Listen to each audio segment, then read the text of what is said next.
Bismillahirrahmanirrahim. Assalamualaikum warahmatullahi wabarakatuh. Alhamdulillah wassalatu wassalamu ala Rasulillah wa ala alihi wa sahbihi wa mawalah wa la hawla wa la quwwata illa billahi wa ba'd.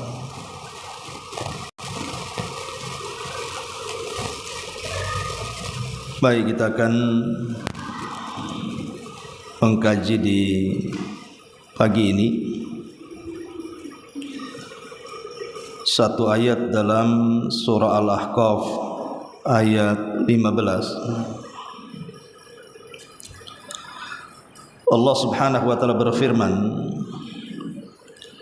hatta idza balagha asyuddahu wa balagha arba'ina sanatan qala rabbi auzi'ni an ashkura ni'mataka allati an'amta alayya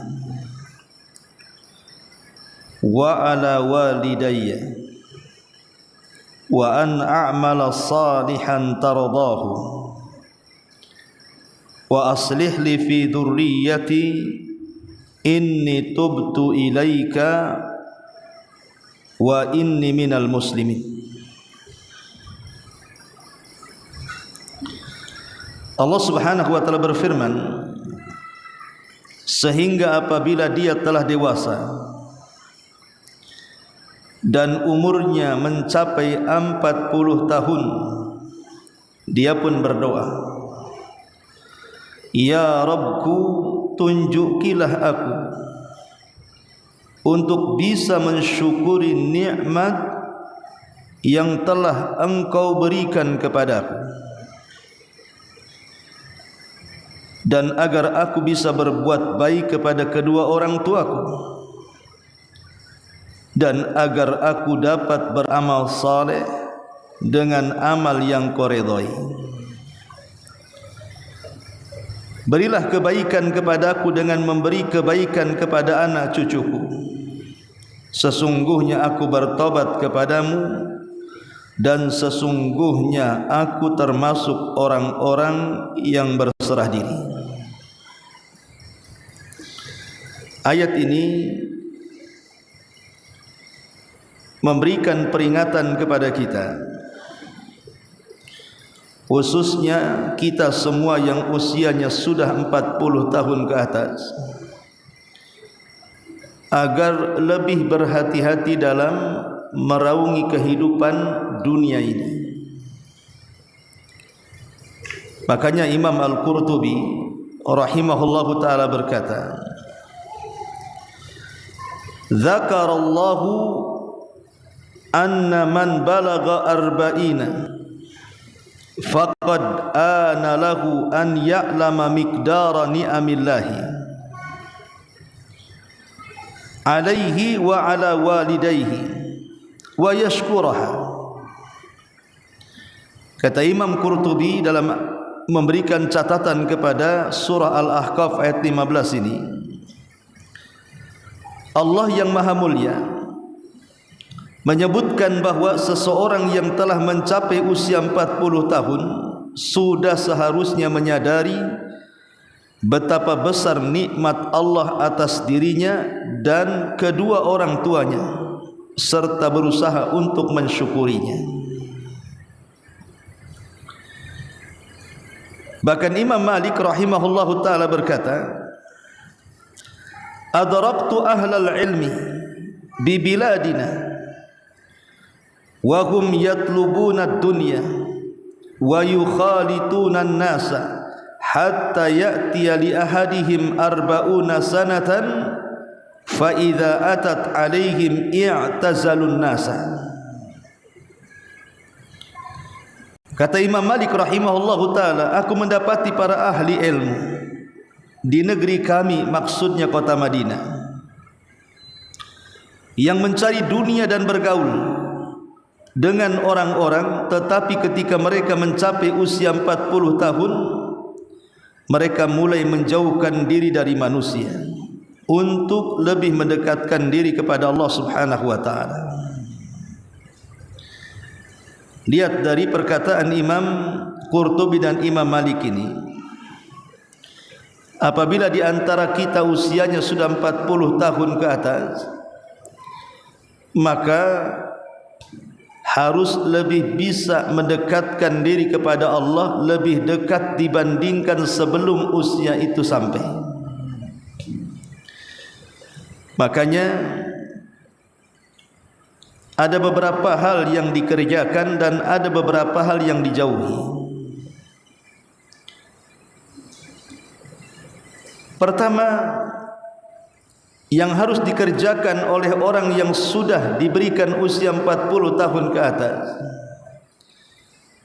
memperbanyak syukur kepada Allah atas nikmat yang telah diberikan, baik kepada diri maupun kepada orang tuanya. Kenapa, Bu? Pernah saya jelaskan di sini. Usia 40 tahun itu adalah usia puncak-puncaknya nikmat Allah dianugerahkan kepada kita. Dari mana kita ambil perkataan seperti ini, bahwa puncak nikmat itu ada di usia 40 tahun ke atas? Karena umumnya usia 40 tahun itu sudah punya rumah, sudah berumah tangga, sudah punya anak, sudah punya pekerjaan, banyak kawan, dan lebih dewasa cara berfikirnya dibandingkan orang yang usianya di bawah itu. Lebih tenang menghadapi hidup, lebih lebar dan lebih luas cara berfikirnya. Itulah yang menjadikan kenapa Nabi SAW diangkat menjadi Nabi dan Rasul di usia 40 tahun. Karena usia inilah matang-matangnya cara berfikir. Dan itu puncak kenikmatan yang Allah anugerahkan kepada orang yang berusia 40 tahun ini. Karena sudah merasakan semuanya. Dari sinilah maka sudah seharusnya nikmat yang Allah anugerahkan kepada kita ini kita syukuri. Kita bersyukur kepada Allah Subhanahu wa taala dan juga bersyukur kepada orang tua kalau usia 40 tahun orang tua masih hidup. Berarti orang tua kita ini bisa merawat kita sampai kita sama-sama tua. Dan nikmat apa lagi yang akan kita ingkari? Maka wajib kita bersyukur kepada Allah Subhanahu wa taala dan memperbanyak syukur di usia 40 tahun ke atas itu. Yang kedua, memperbanyak amal saleh. Memperbanyak amal saleh yang diridhai Allah serta meningkatkan kualitas ibadah. Karena di usia 40 tahun itu, Bu, ke atas, apalagi 60, perjalanan kita menuju kematian itu semakin dekat. Artinya 2/3 usia sudah dilalui, hanya 1/3 usia yang akan dijalani. Karena kaki kita ini sudah melangkah ke kematian, semakin tua umur semakin pendek, maka harus cerdas mengumpulkan pundi-pundi pahala. Dengan cara apa? Perbanyak amal soleh. Tentu amal soleh yang diridai Allah dan juga kualitas ibadah yang dicintai Allah Subhanahu wa taala. Ini yang kedua. Yang ketiga, mendoakan kebaikan keturunan agar menjadi orang-orang yang saleh, berbakti dan mandiri. Tadi saya sudah katakan umumnya usia 40 tahun itu sudah menikah dan punya anak. Umumnya, walaupun ada yang ngejomblo, ada yang mau tak kawin-kawin, ada juga.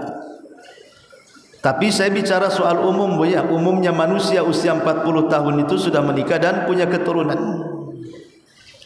Kita tidak bicara soal bujang lapuk, tidak. Saya bicara umumnya manusia menikah di usia 40 tahun dan punya keturunan. Lah karena usia itu sudah punya keturunan, artinya usia itu sudah menjadi ayah dan juga ibu, maka tentu seorang ayah dan ibu sudah harus menyiapkan keturunannya supaya keturunannya kelak menjadi anak yang soleh dan soleha.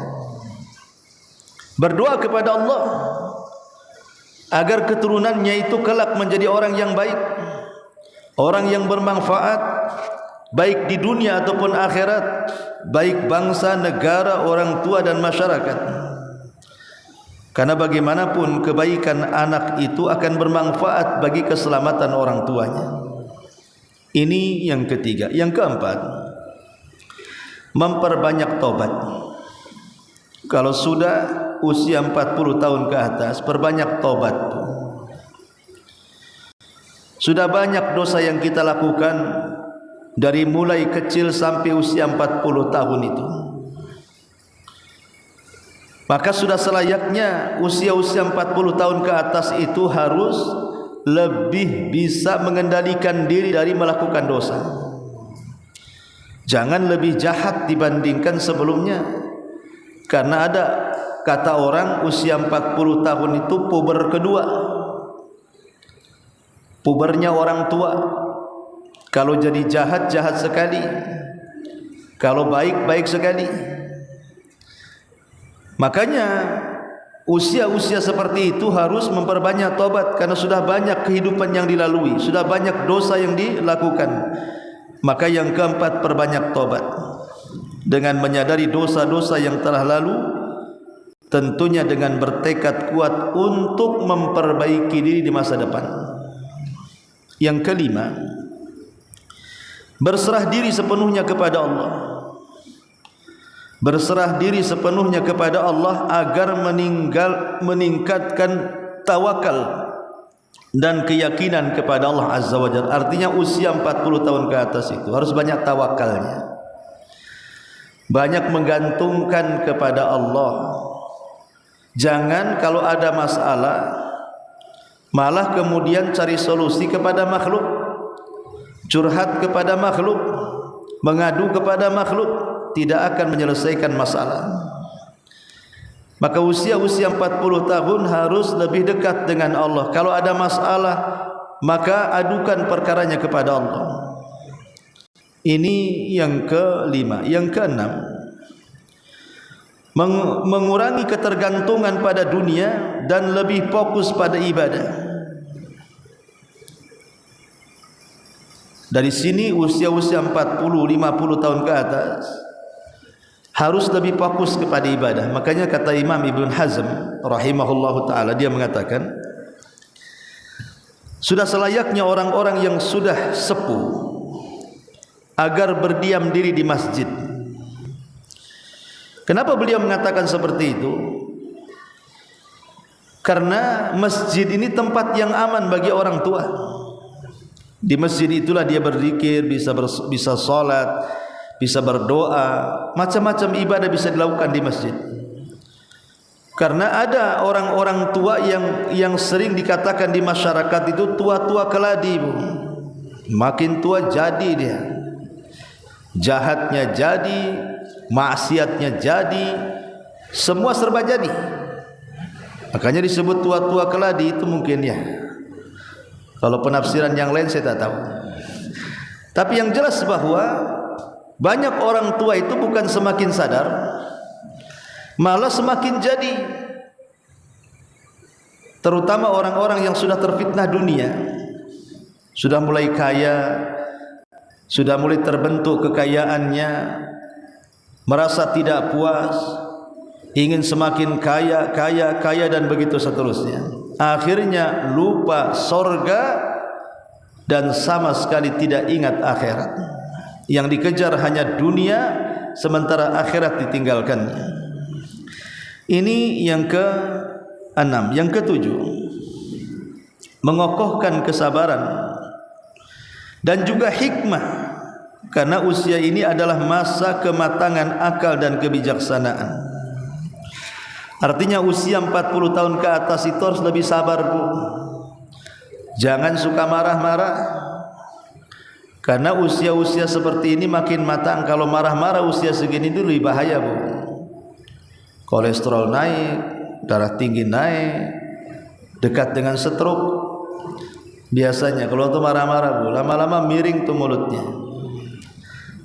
Jadi usia-usia 40 tahun ke atas itu kurangi emosi, karena mempengaruhi kesehatan, Bu. Orang itu kalau sudah semakin menua kehidupannya, penyakit makin banyak, komplikasi, masalah makin meluas.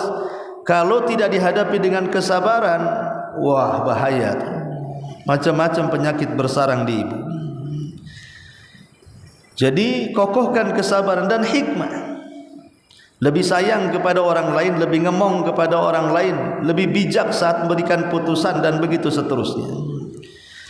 Kemudian yang kedelapan, memperbanyak doa dan juga zikir, terutama doa syukur, taubat, dan permohonan kebaikan.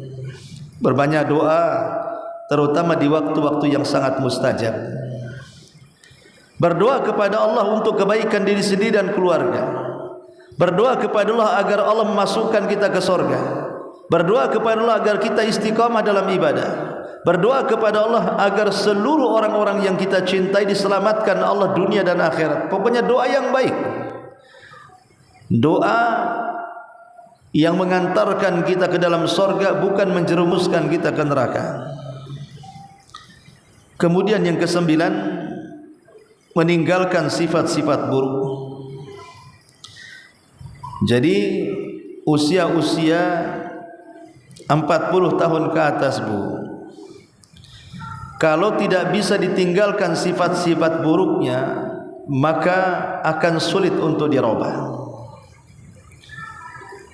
Makanya kenapa Nabi SAW ketika menyebutkan 3 orang manusia yang tidak dilihat, tidak diajak bicara, bahkan disediakan azab yang pedih, salah satunya adalah syaikhun zanin. Syaikhun zanin, orang tua yang berzina. Kenapa orang tua yang berzina hukumannya lebih berat dibandingkan anak muda yang berzina? Karena orang tua yang berzina ini tak tahu diri, sudah tua berzina, padahal orang tua itu sudah punya istri, terkadang sudah punya anak, sebagainya sudah punya cucu, syahwat juga sudah mulai kurang. Kemudian juga tidak seperti anak muda yang menggebu-gebu. Tidaklah orang tua melakukan zina itu kecuali karena tabiat buruk yang dibawanya. Memang dia punya tabiat yang tidak baik, dari muda sampai tua tidak mau tobat. Makanya di usia 40 tahun ke atas kalau tidak bertobat akan sulit bertobat. Kalau tidak diberikan taufik akan sulit dapat hidayah. Kalau tidak berusaha berubah sama sekali tidak mungkin ada perubahan. Makanya kenapa kemudian di usia ini harus semakin meninggalkan sifat-sifat buruk, meninggalkan sifat-sifat buruk, dan yang terakhir membangun akhlak. Jaga lisan kalau sudah tua tubuh. Jangan suka mencaci, memaki, ghibah, namimah, macam-macam. Jaga lisan, jaga perbuatan. Jangan sampai menyinggung orang lain, menyakiti orang lain, merugikan orang lain. Bentuk akhlak supaya ditiru anak-anaknya, Bu. Karena usia-usia seperti itu ditiru oleh anak-anaknya tuh. Kalau ibu tukang gibah, wajar anaknya ratu gibah.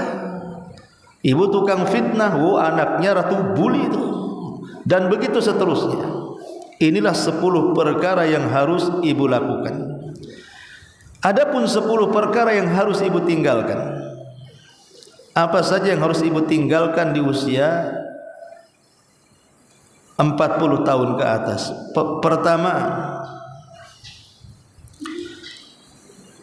kurangi makan banyak. Ibu harus meninggalkan banyak makan. Kurangi makan banyak. Kemudian ganti dengan puasa. Ingat Bu ya, kalau sudah usia 40 tahun makannya kurangi.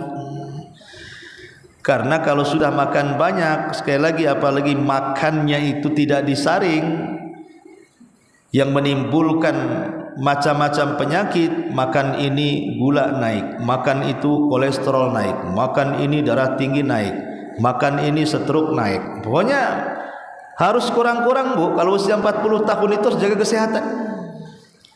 Makanya kalau supaya tidak terkena penyakit, kurangi makan, perbanyak puasa.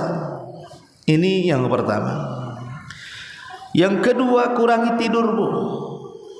Kurangi banyak tidur. Kalau sudah usia 40 tahun ke atas, kurangi banyak tidur. Karena apa? Tidur ini menghabiskan waktu tanpa sadar. Coba mamanya ibu bulan Ramadan nanti kan, mamanya pagi tidur, bangun jam 3 dekat asar. Lah dari pagi sampai asar itu ngapain coba orang tidur? Orang tidur kan gak sadar.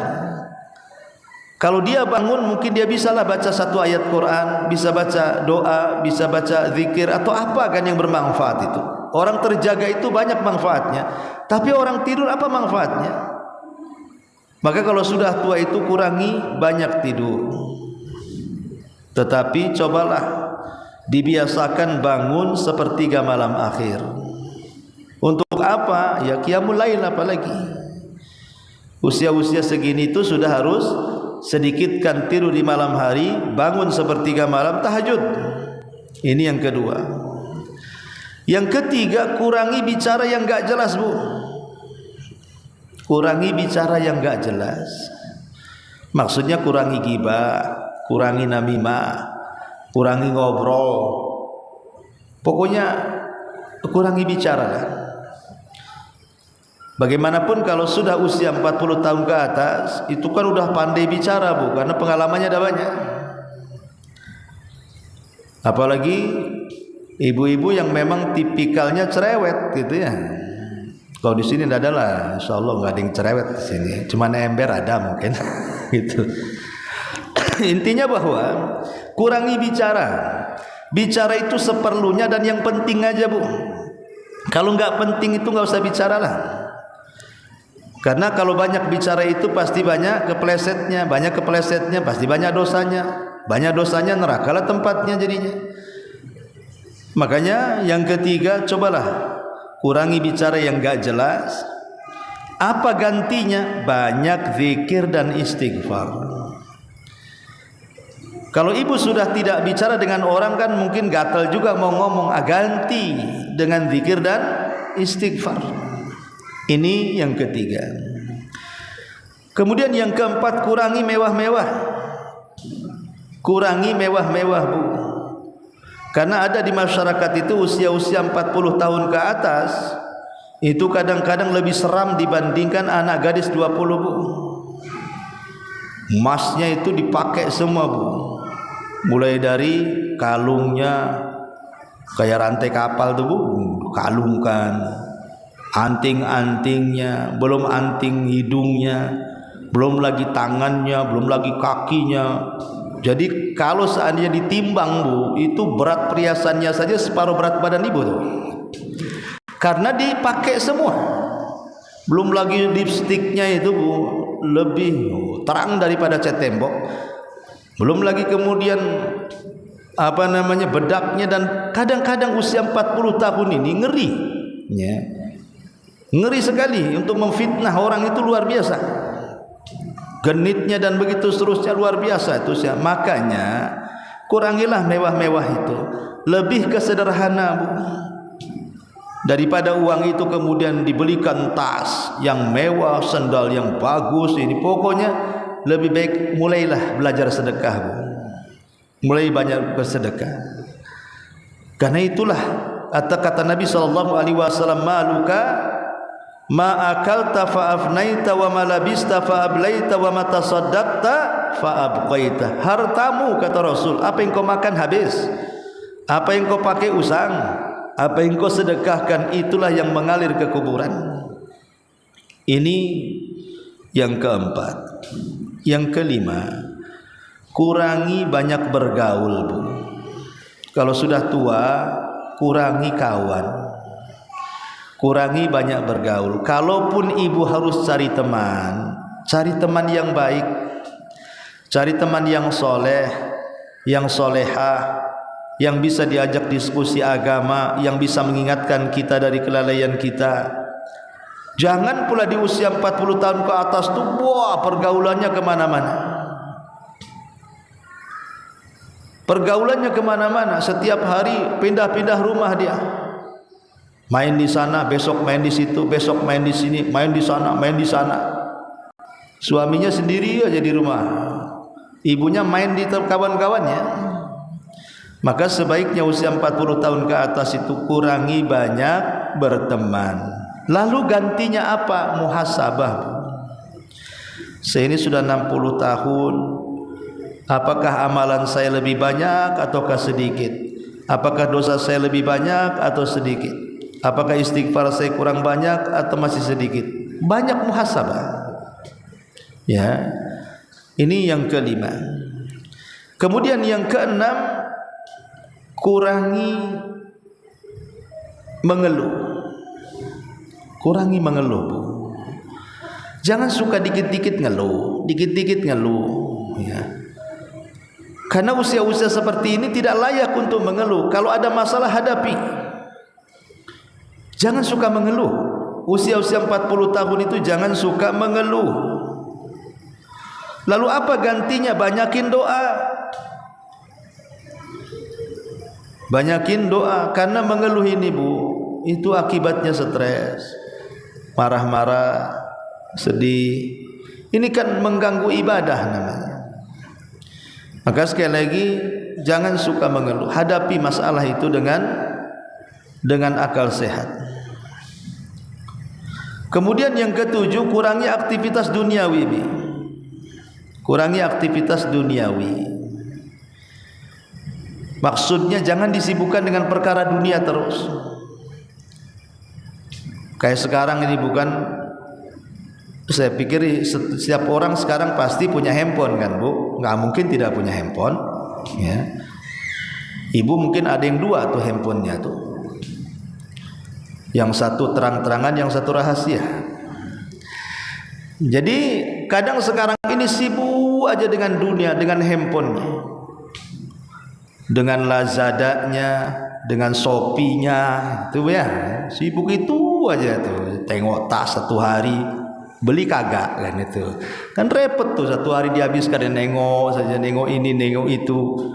Lah ini zikirnya kapan, doanya kapan, ibadahnya kapan? Nanti besok itu lagi, besok itu lagi. Sibuk nanti kalau tidak tengok-tengok Shopee, Lazada atau apa gitu ya, nengok YouTube, drakor dracin, masuklah ke situ. Ya. Nanti apa lagi tengok? Pokoknya ada nanti tengok yang ketawa-ketawa. Padahal jelas di situ ada musik-musik, ada lagu-lagu dan macam-macamnya. Lah ini kalau sudah tua itu kurangi masalah urusan duniawi. Sebagai gantinya mulai memikirkan amalan-amalan akhirat. Ganti daripada sibuk dengan dunia itu, mulai berfikirlah amalan akhirat itu apa. Apa yang bisa dilakukan dari amalan akhirat itu? Tahajudnya, qiyam lailnya, puasanya, sedekahnya, zikirnya, birrul walidainnya, berbuat baik kepada kerabatnya, macam-macam kan amal soleh itu. Mulai berfikir untuk menabung untuk akhiratnya. Ini yang nomor 7. Yang nomor 8, kurangi suka meminta kepada manusia. Kurangi suka meminta-minta. Jangan sampai kita jadi pengemis bahasanya. Kalau bisa itu kita menjadi pemberi. Karena biasanya kalau sudah tua, dikit-dikit ngutang lagi, banyak utangnya, bingung bayarnya. Jadi jangan suka kemudian minta-minta sama manusia. Kalau bisa ngasih walaupun tak banyak. Itu usia-usia seperti itu harusnya seperti itu. Ya.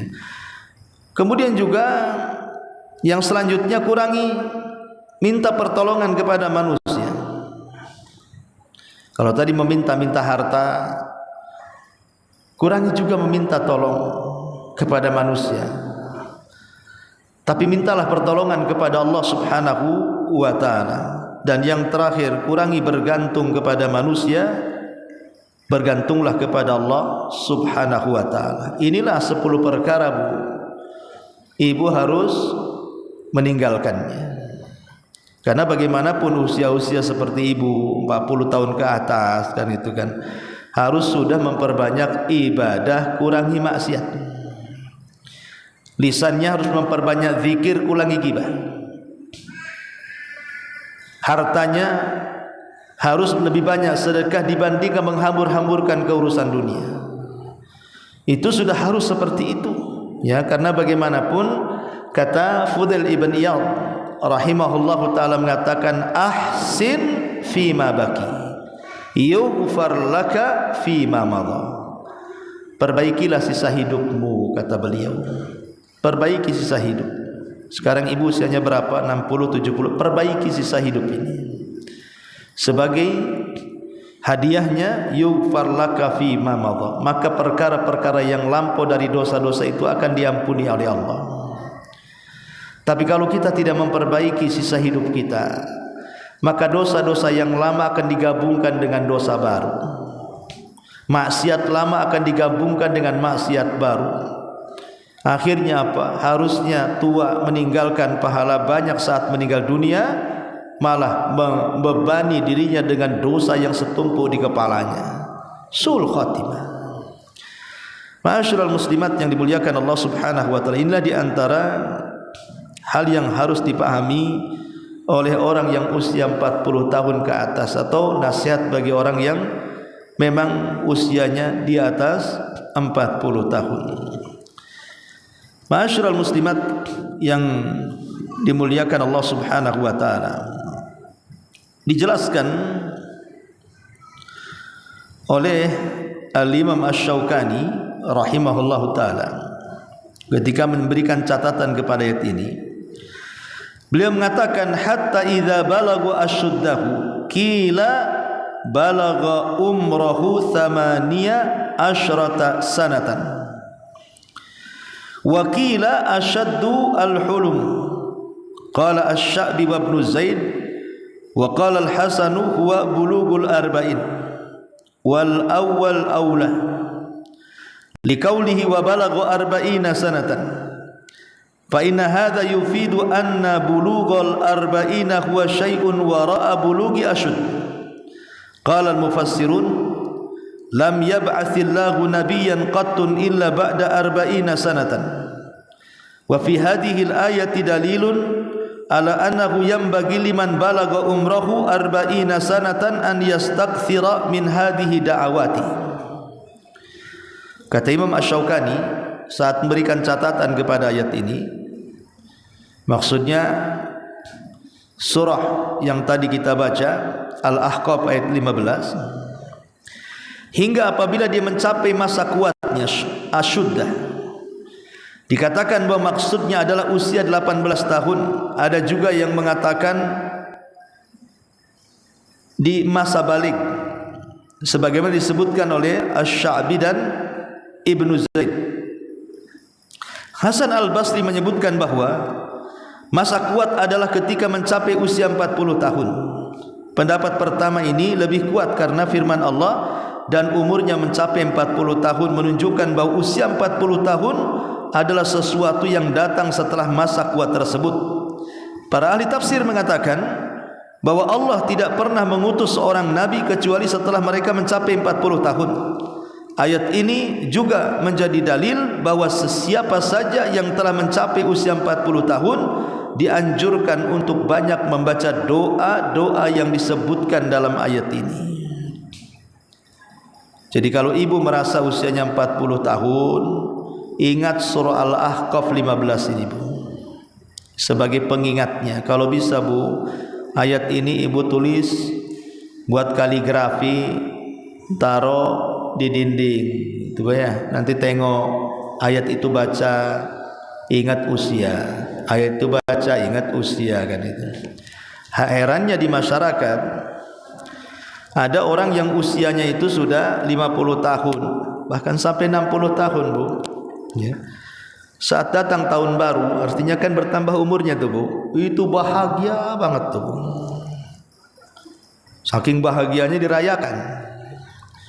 Lagunya panjang umur, harusnya kan pendek umur tuh, karena udah dekat umurnya, apa yang dipanjang-panjangin ya.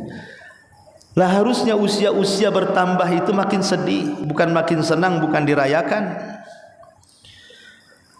Karena ini tasyabuh dengan orang-orang kafir, Bu. Orang kafir betul, setiap tahun baru kelahiran dia gitu ya, maka ada ulang tahun biasanya. Makanya di antara mereka sering bertanya, kapan ulang tahun kamu, kapan ulang tahun lu, kapan ulang tahunnya bang, nah, gitu ya. Jadi orang-orang kafir seperti itu, tapi Islam tidak perlu.